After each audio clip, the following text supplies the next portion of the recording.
Hi students, hearty welcome to this session of class. Now, I want to make a slight change in the traditional way of English teaching. You know, we are always in four-wall closed classrooms. But here, I would like to take you to the lap of nature because the poem that we are going to study is closely connected to nature. If you go through your English textbook, you will find this poem in the third unit. The title of this unit is Beyond the Horizon.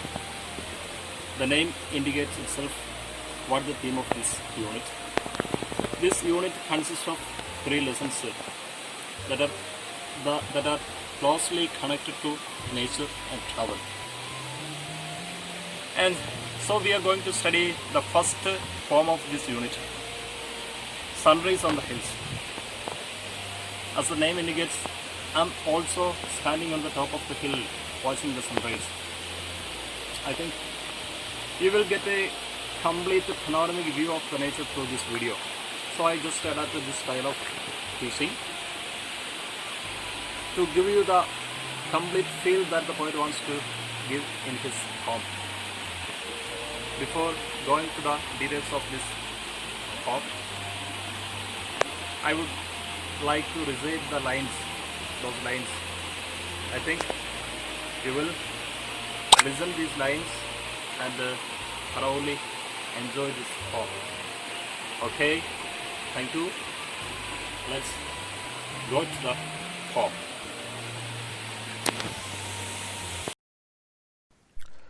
Sunrise on the Hills. It's a beautiful poem written by H.W. Longfellow.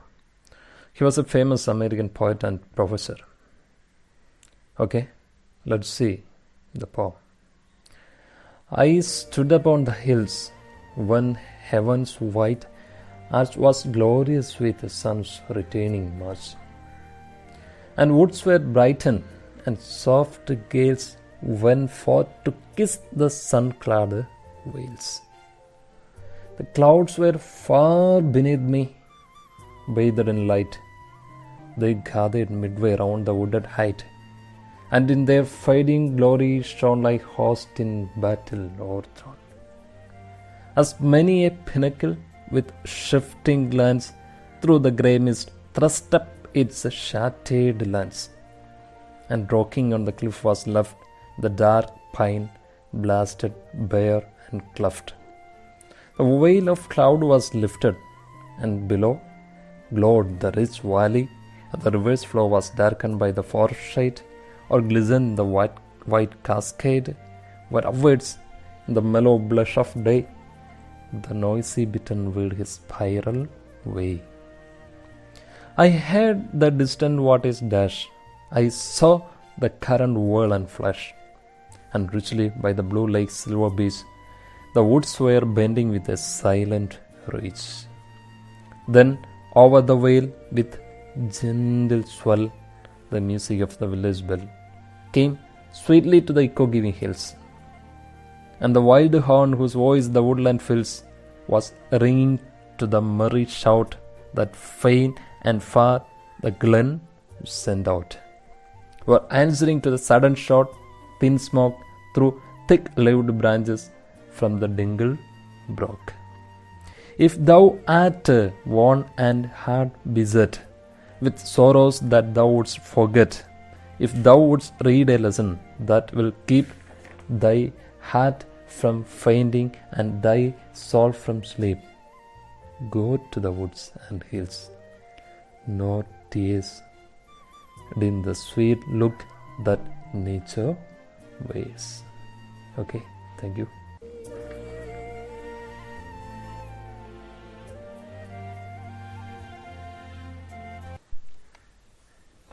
Sunrise on the Hills is a beautiful depiction of nature. It describes the soothing and healing power of nature. Whatever may be our life constraints, just go to the lap of nature. We will find a relief there. Let's go to the first stanza of this poem. Before going to the lines, I would like to lead you to the world of imagination. Suppose you wake up in the early morning. You want to go to the top of a hill, stand there watching sunrise. What will you see there? What will you feel there? What will be your experience? You can see the colorful sky by the rays of sun. You may feel the soft touch of breeze.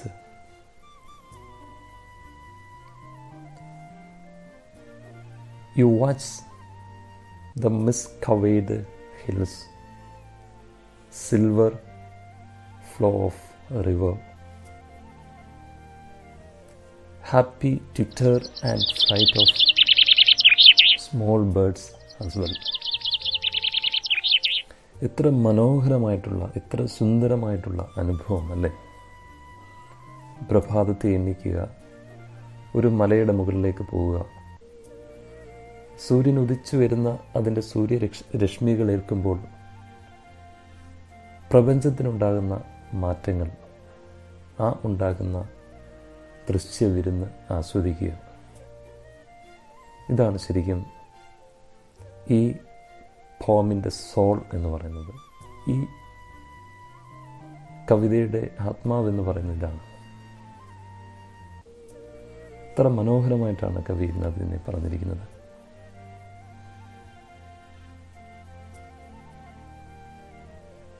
അപ്പോൾ കാഴ്ചയിലൂടെ കിട്ടുന്ന ആ ഒരു അനുഭൂതി ഭംഗിയായിട്ട് കവി ആദ്യത്തെ സ്റ്റാൻസയിൽ വിവരിക്കുകയാണ്. He stood upon the hills watching the sunrise. Then the poet felt that sky formed a wide arch to welcome the sun after its sleep. Here the poet imagines night is the result of sun sleep.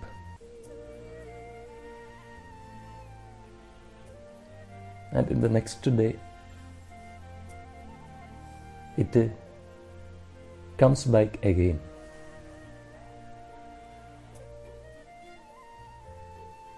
So, the nature also get a great feel that the poet described here. I stood upon the hills when heaven's wide arch was glorious with the sun's returning march. സൂര്യൻ അതിൻ്റെ രാത്രി ഉറക്കം കഴിഞ്ഞ് തിരിച്ച് പ്രഭാതത്തിൽ തിരിച്ചു വരുമ്പോൾ ആകാശം വലിയൊരു പ്രവേശന കവാടം തന്നെ ഒരുക്കുകയാണ്. A wide arch to welcome the sun's return. വിശാലമായൊരു മനോഹരമായ അതിവിശാലമായ ഒരു പ്രവേശന കവാടം സൂര്യൻ്റെ തിരിച്ചുള്ള ആഗമനത്തെ സ്വാഗതം ചെയ്യാൻ. This return causes great effect in the nature. It also beautifully described the later lines of this poem.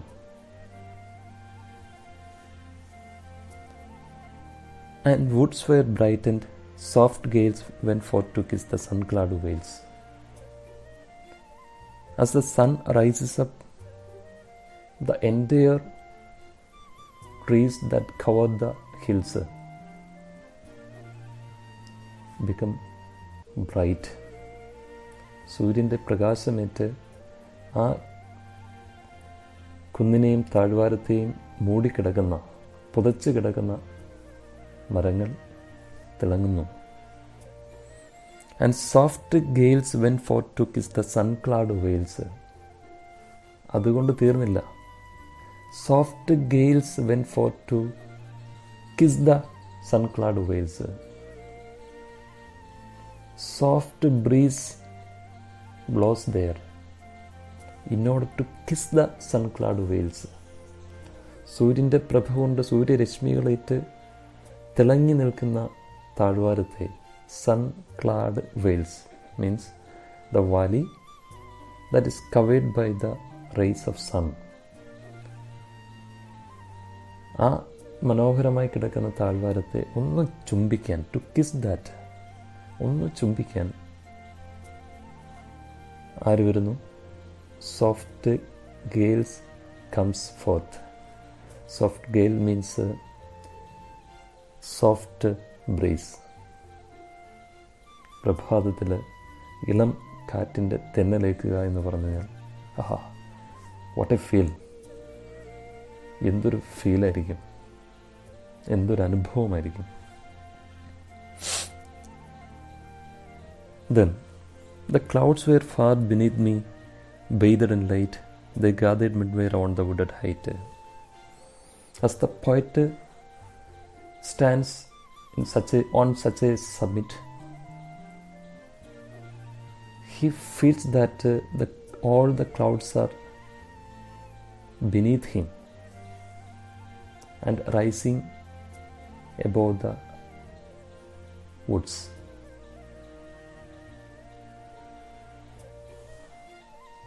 അതായത് ഒരുപാട് ഉയരത്തിലുള്ള കുന്നിന് മുകളിൽ ഇങ്ങനെ നിൽക്കുമ്പോൾ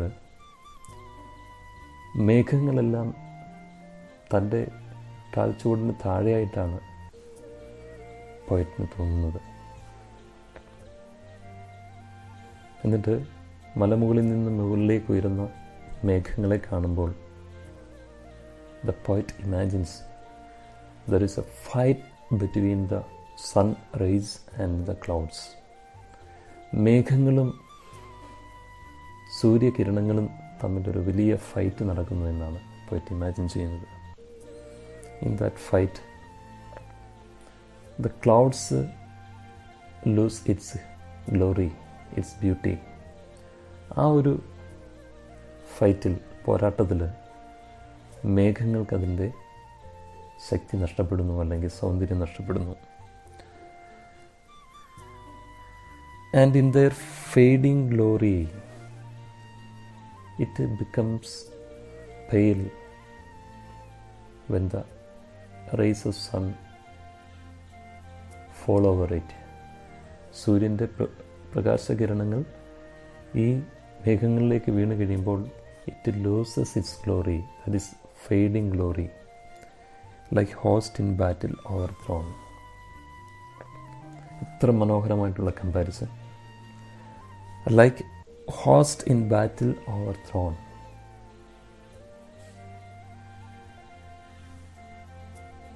The poet compares the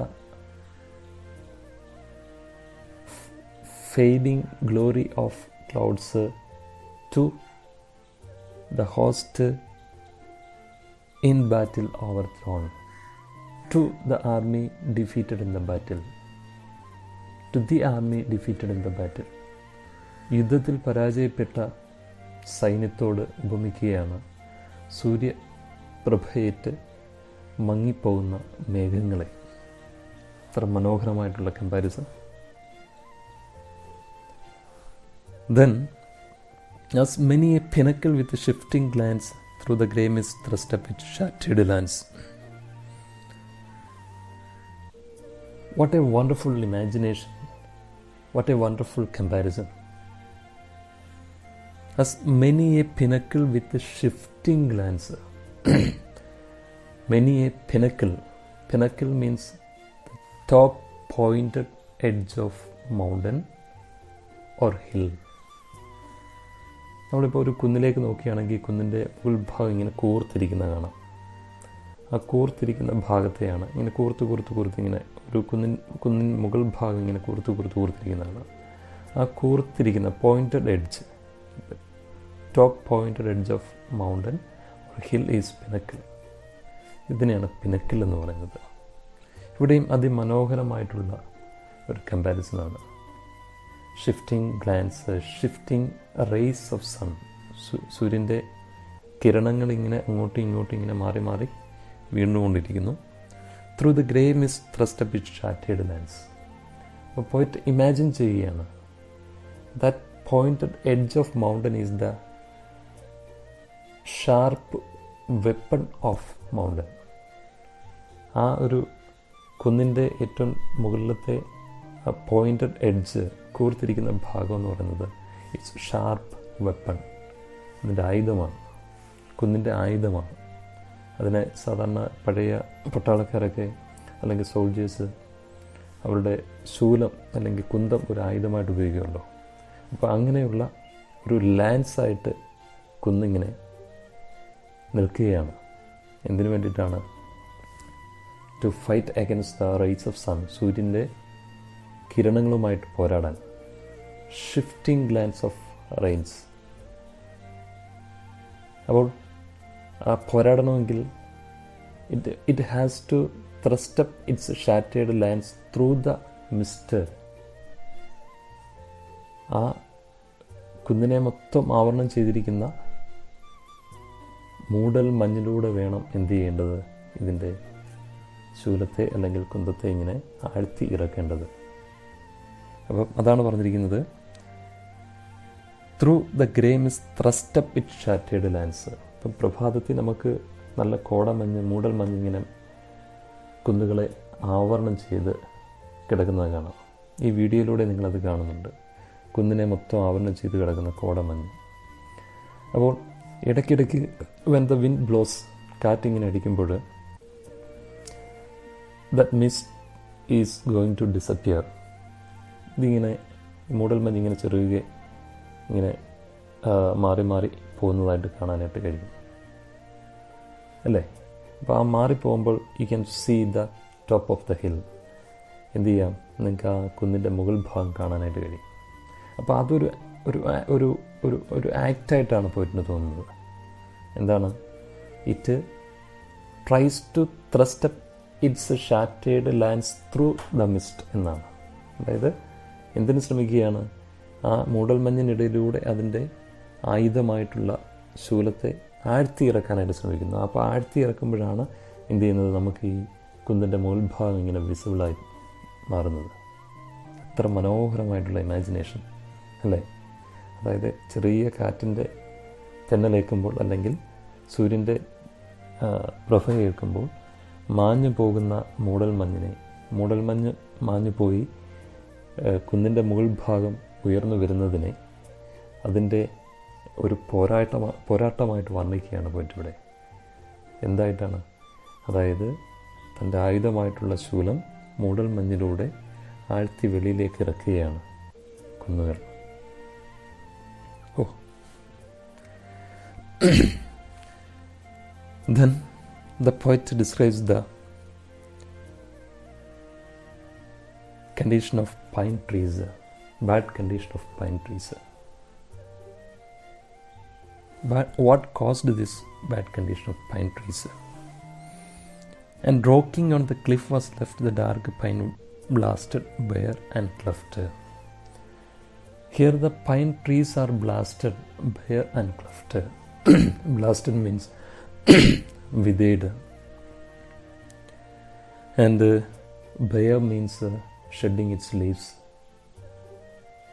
It has no leaves. And cleft means split, divided or cut by half. Pine മരങ്ങൾ കൊണ്ടായിട്ടുള്ള ഈ ദുരവസ്ഥയ്ക്ക് കാരണം it's rocking on the cliff. കാറ്റടിക്കുമ്പോൾ ഈ പൈൻ മരങ്ങൾ എന്ത് ചെയ്യും? ഇങ്ങനെ അങ്ങോട്ടും ഇങ്ങോട്ടും മൂവിങ് ടു ആൻഡ് ഫ്രോ, അങ്ങോട്ടും ഇങ്ങോട്ടും ആടിയുലയും.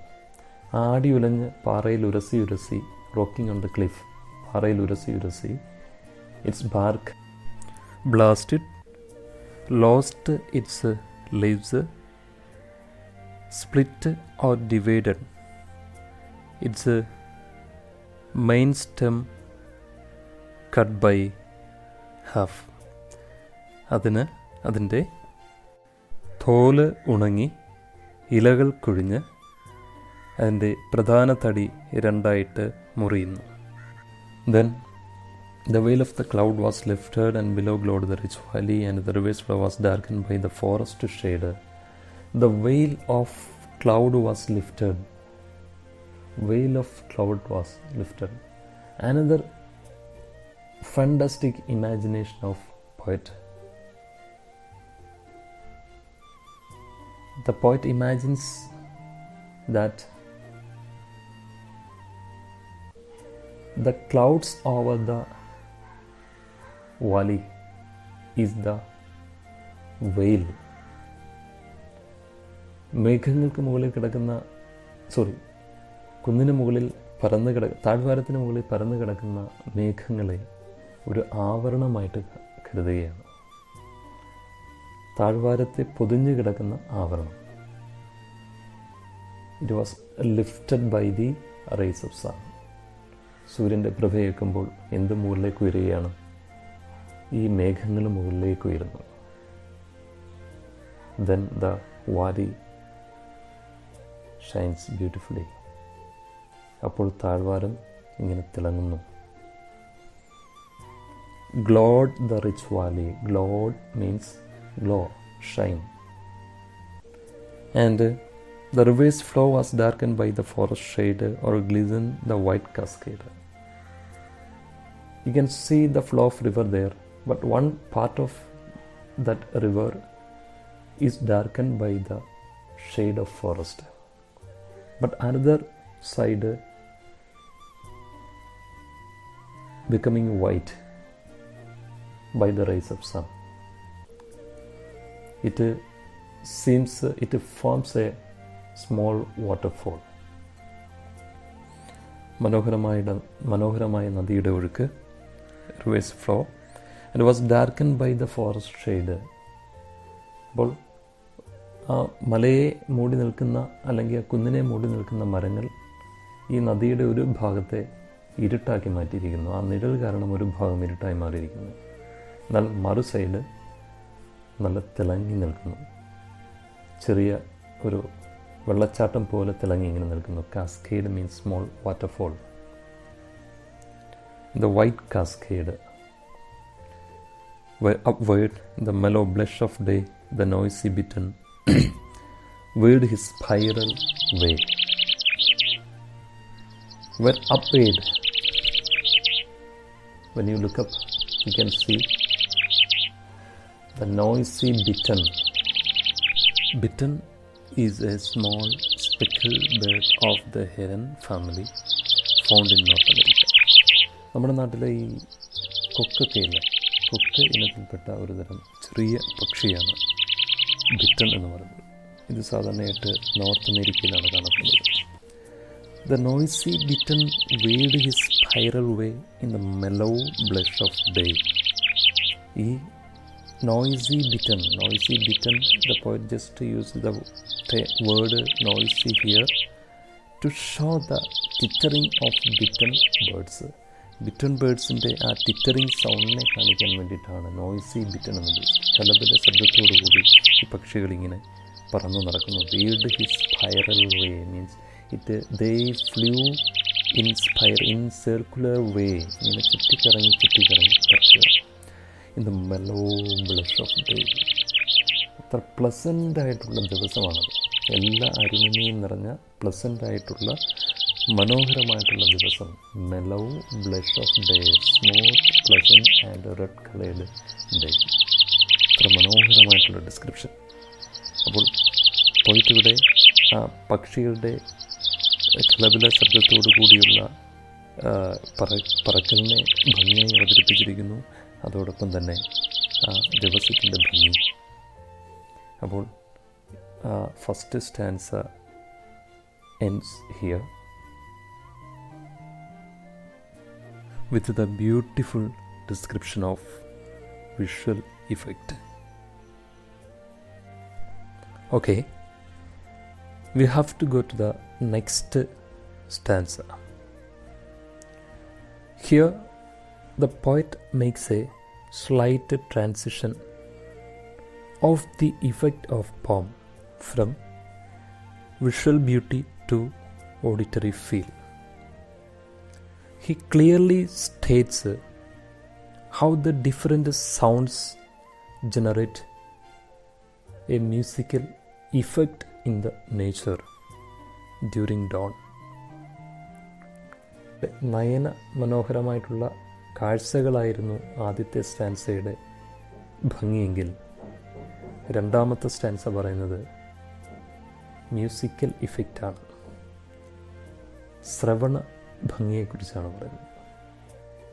നമുക്ക് കേട്ട് നമ്മുടെ മനസ്സിന് ആശ്വാസം നൽകുന്ന ഒരു സംഗീതം എങ്ങനെയാണോ നമുക്ക് കേട്ട് മനസ്സിന് ആശ്വാസം നൽകുന്നത്, അതേപോലെ പ്രകൃതി ഒരുക്കുന്ന ശബ്ദങ്ങൾ നമ്മുടെ മനസ്സിന് റിലീഫ് നൽകുന്നു.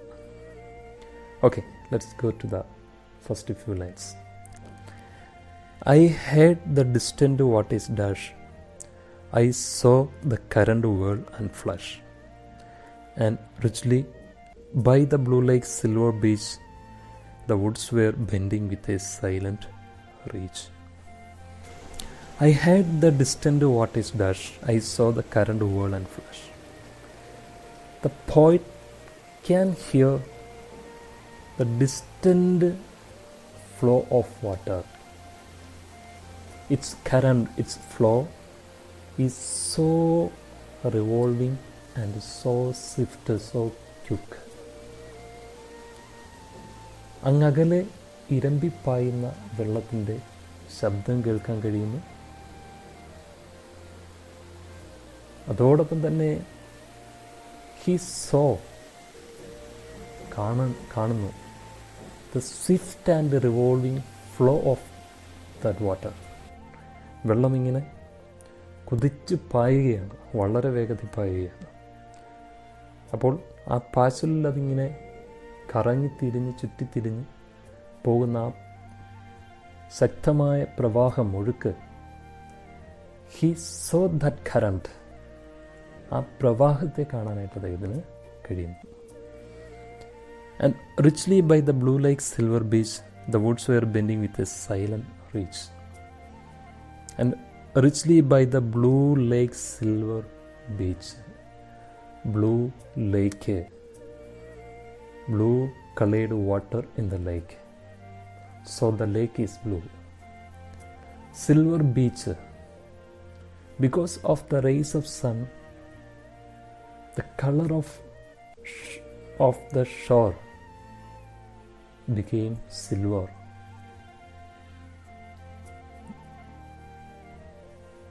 തടാകത്തിൻ്റെ നിറം, തടാകത്തിലെ വെള്ളത്തിൻ്റെ നിറം നീല നിറത്തിൽ കാണപ്പെടുമ്പോൾ അതിൻ്റെ തീരം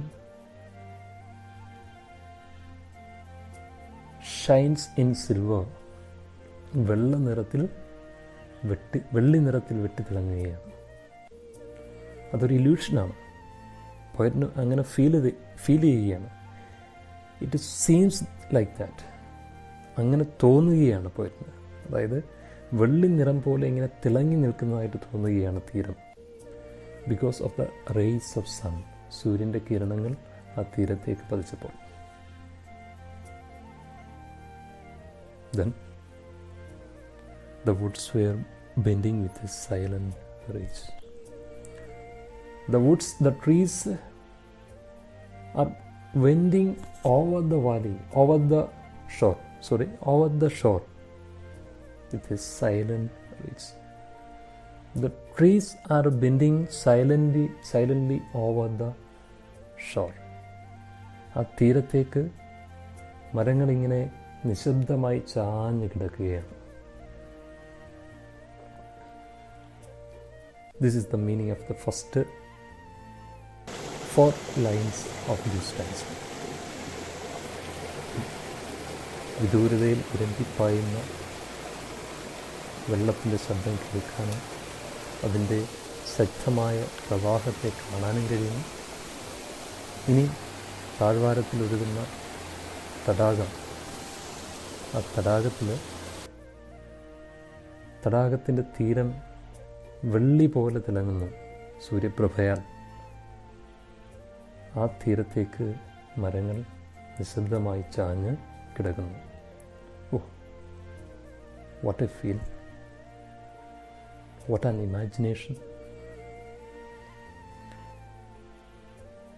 Then over the vale with a gentle swell, The music of the village bell came sweetly to the echo-giving hills.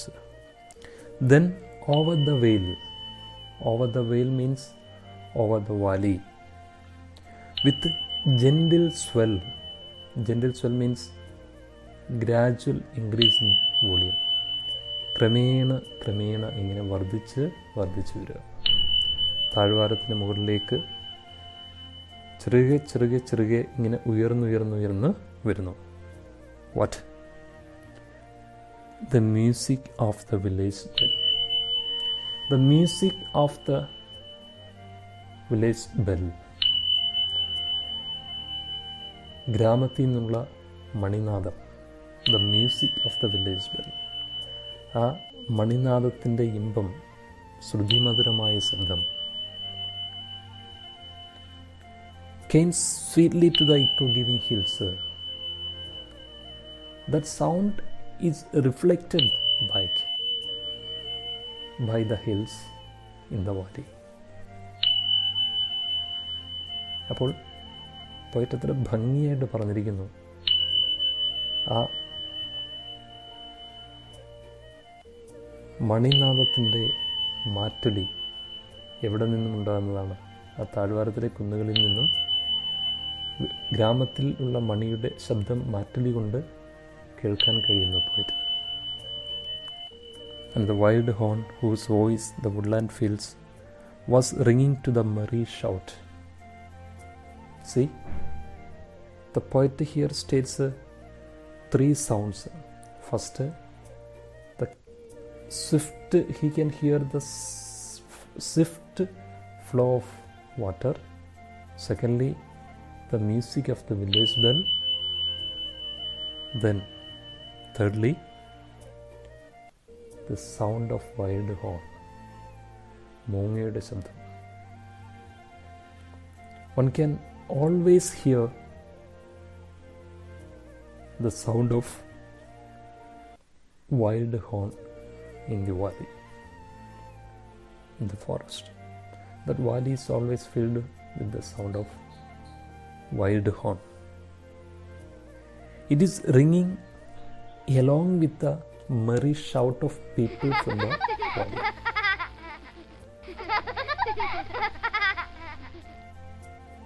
That is the beauty of the sound the poet had here. He had not only the sound of wild horn, that sound is ringing along with the merry shout of the people from valley. ഇതാണ് ഇവിടുത്തെ ഭംഗി എന്ന് പറയുന്നത്. ഇവിടെ പോയിട്ട് കേൾക്കുന്നത് wild ഹോണിൻ്റെ ശബ്ദം മാത്രമല്ല, ആ ശബ്ദം എന്തിനോടൊപ്പം സിങ്ക് ആകുന്നു എന്നാണ് പറഞ്ഞിരിക്കുന്നത്. താഴ്വാരത്തിൽ ആൾക്കാരുടെ ശബ്ദവുമായി സിങ്കായി ഒരുമിച്ച് ചേർന്ന് അതിങ്ങനെ പ്രതിധ്വനിക്കുകയാണ്. ആ ശബ്ദമാണ് പോയിട്ട് ഇവിടെ കേൾക്കുന്നത്. Was ringing to the merry shout that faint and far the glen sent out. Glen means valley, Thazhvaram. Faint and far, the merry shout of the people can be heard faintly and distantly. അതായത് ആ വാലിയിൽ നിന്നും ആൾക്കാരുടെ sound, താഴ്വാരത്തിലെ നിവാസികളുടെ ശബ്ദം അങ്ങ് വിദൂരെയാണ് കേൾക്കുന്നത്, അവ്യക്തമായുമാണ് കേൾക്കുന്നത്. അത് പക്ഷേ ഏതിനോടൊപ്പം ഇഴുകിച്ചേർന്നു എന്നാണ് പറഞ്ഞിരിക്കുന്നത്? Wild ഹോണിൻ്റെ ശബ്ദത്തോടൊപ്പം ഇഴുകിച്ചേരുന്നു. Then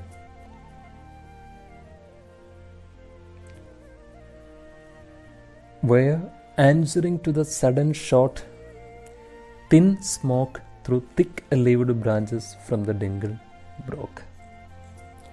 Were answering to the sudden shot of people, of wild horn, of village bell.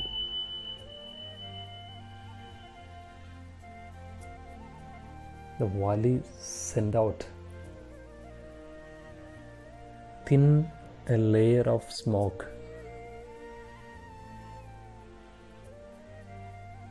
Through its tree's branches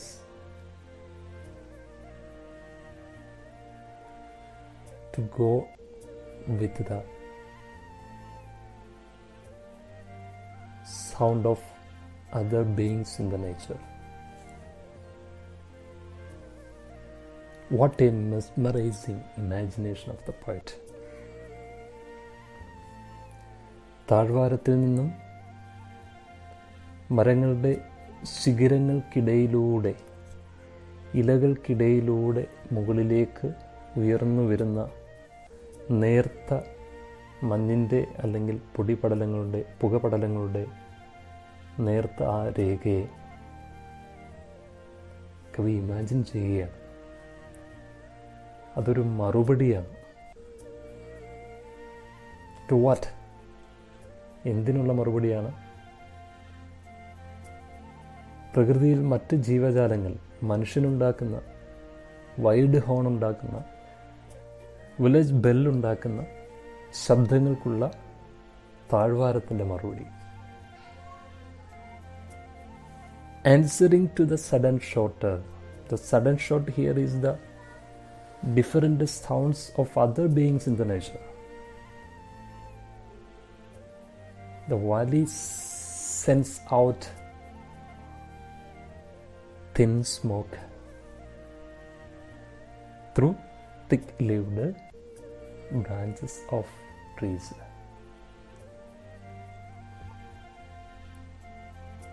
Dingle means valley. Deep wooded narrow valley. The poet used three different terms to describe valley here. First, vales. Secondly, glen. And finally, dingle. All those words show valley, but dingle is different. Dingle is deep wooded narrow valley. Okay, here the second stanza is over. Let's see the final stanza too. If thou art worn and heart beset with sorrows that thou wouldst forget, if thou wouldst read a lesson that will keep thy heart from fainting and thy soul from sleep, go to the woods and hills. No tears dim the sweet look that nature wears. Here the poet asks the readers, if you are troubled with the sorrows or tired with the sorrows of life, constraints of life, just go to the lap of nature. It can provide a relief. It can provide a relaxation. It can soothe and heal your heart.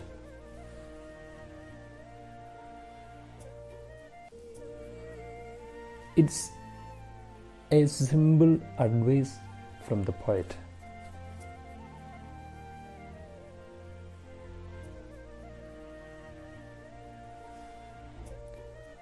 If thou art worn and heart beset. The poet used several archaic words in this stanza. Thou is an example of this. Thou art, wouldst, thy. All these are archaic words, old fashioned usage. Thou means you, at means are, wouldst means would, thy means your.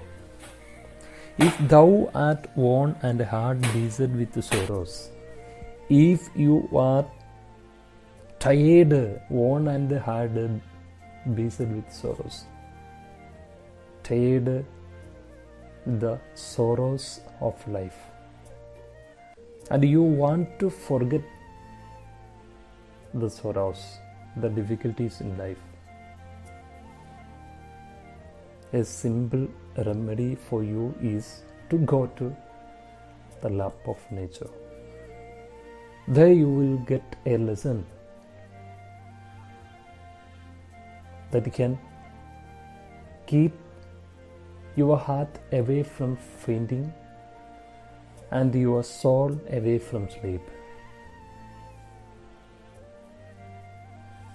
അതായത് ജീവിതത്തിലെ ദുരിതങ്ങളും പ്രയാസങ്ങൾ കൊണ്ട് വ്യാകുലപ്പെട്ടിരിക്കുന്ന നിങ്ങൾക്ക് പ്രപഞ്ചത്തിൻ്റെ മടിത്തട്ടിലേക്ക് ചെല്ലുകയാണെങ്കിൽ ആശ്വാസം കിട്ടും, അഭയം കിട്ടും. അവിടെ പ്രപഞ്ചം നിങ്ങൾക്കൊരു പാഠമൊരുക്കി തരും. ആ പാഠം നിങ്ങൾക്ക് നൽകുന്ന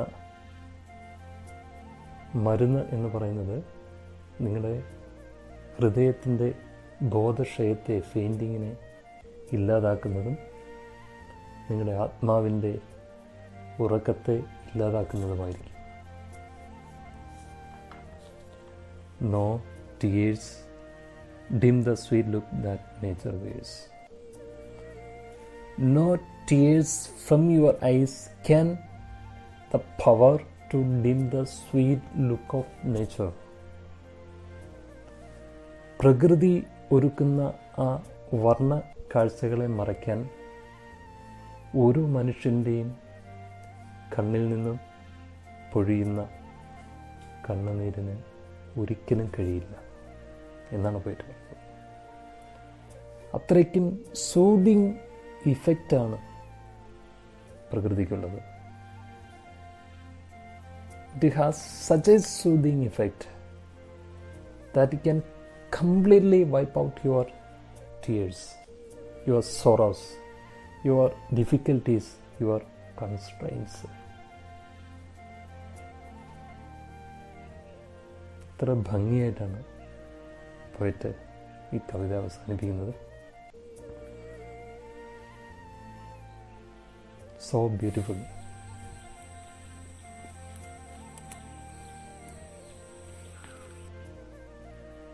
Okay, thank you.